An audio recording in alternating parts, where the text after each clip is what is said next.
Sasha, and today I'm going to show you a quick and easy way to repair IKEA furniture with Mohawk's 3-in-1 repair stick. Mohawk's 3-in-1 repair stick is really easy to use. There are a few different parts. This is the leveling cap. Under that is the fill stick. On the other side is the paint. You can see I have two colors, black and brown, because today I'm repairing a piece of furniture, IKEA furniture that got damaged during assembly, which is not uncommon, and it's a very popular finish, which is black-brown. So for that you need two colors. They're both excellent matches.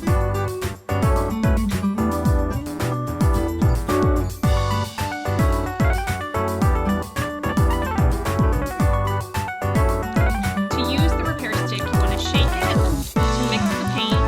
Make sure you shake it for about 30 seconds to ensure it's really well mixed.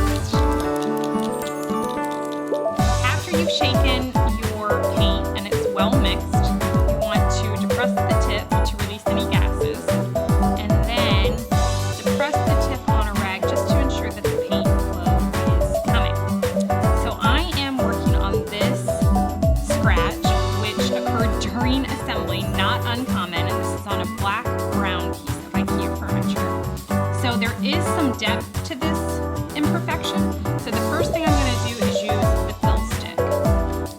And to use the fill stick, you just want to rub it against the surface of the scratch at about a 45-degree angle. And fill it really well. You want to err on the side of overfilling rather than